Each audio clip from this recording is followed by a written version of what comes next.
Montrez been working out together? What's that been like? It's been competitive. He's a great defender, and he's learning a lot offensively. He's getting a lot better offensively as a player and becoming more well-rounded. And we've just been competing with one another in the drills and stuff that we've been doing, a little one-on-one stuff. So it's been good for both of us. Where's some hot yoga? Some hot yoga? Yeah, hot yoga. That's just for us to work on our bodies, work on stretches, and becoming more loose. In what ways has Montrez helped make you better? Going up against a bigger guy, stronger guy, more physical guy, and he has a lot of length in him. He had one of the longest wingspans here. So going up against a guy like that who's a competitor like him, it just helped me all the way around. What's the biggest thing maybe we didn't see you do at Kentucky last year that you can do, that you will do at this next level? I say more versatile scoring and making plays for others, and just being able to do different things on the floor. I've done some things at Kentucky, but I think my post game was hitting a lot, so being able to post up a lot more.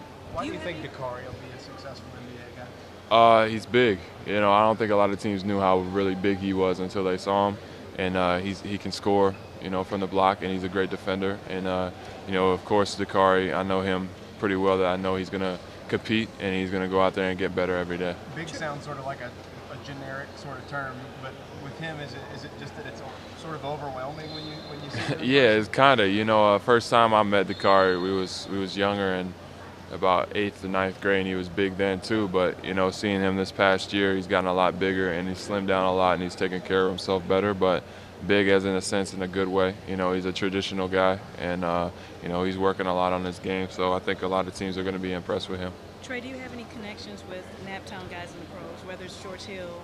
I know a couple guys. Eric Gordon, I talked to him a few times, and that's pretty much the only one. But I know a lot of guys that are in the league. Do they give you any advice as far as that transition? They do. It's a business now. They tell me it's a business, and I got to treat it as one. And it's a whole different thing when you're playing 82 games now. And last thing. An ideal situation for you? The Pacers be an ideal situation for you? I'm gonna be happy with whatever team I go to. If it's them, I'll be grateful for it. But if it's not, it doesn't matter to me where. The Pacers say what they view you as on position. Like I said, just a stretch four, a guy that can stretch the floor out, and somebody to back up a veteran guy. You played a lot of three at Kentucky. How did that prepare you to, defend the perimeter and do more perimeter-oriented things, you think? It helped me out a lot, having to chase around smaller guys that are 6 foot, stuff like that. So helped me in my all-around game, defensively and offensively. What do you think of teams? A lot of teams asking Willie, trying to get to the root of with Willie. Does he love the game? Do you think that's a fair question about it? I just think that teams have a misconception of him because, the things they see him do.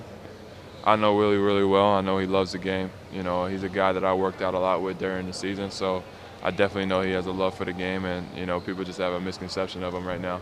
You were there with him in the Bahamas, when you were the team that couldn't play. Yeah. And you guys were going through those pretty grueling workouts in the gym before the rest of the team got there. I mean, could you see then when he wasn't able to play what it meant to him to get back to it? For sure. We were biting at the tooth right there.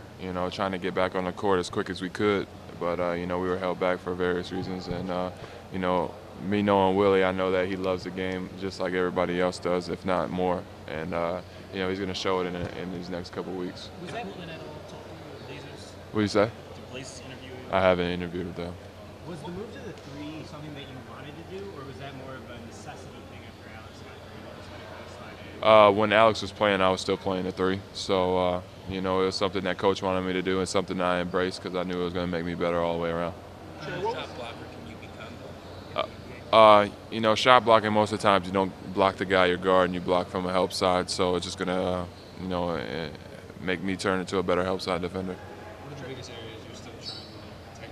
My all-around game. There's not one thing I'm perfect at. I want to be better at everything. What was it like playing with the All-Stars at Kentucky? How did that prepare you kind of for entering the draft? It was great. You're on a team with 9 McDonald's All-Americans, guys that have to share with one another. And, transitioning to the NBA, you're on a team with guys that were, McDonald's All-Americans, All-Stars, all kinds of stuff. So, it just really, I think it helped all of us out. What can you bring to an NBA team? Playing the right way, doing everything that I'm capable of doing to help the team win, being an unselfish guy on the floor, and just, doing whatever the coach needs me to do. What's one thing you need to improve on There's not one thing in particular. Everything in my game I need to work on. There's not one thing I'm perfect at, and I want to be better in every area. What's the biggest thing you took away from Coach Cal? It's not basketball related, but just being a good person in the community and just helping people out and just knowing that with basketball I can change people's lives.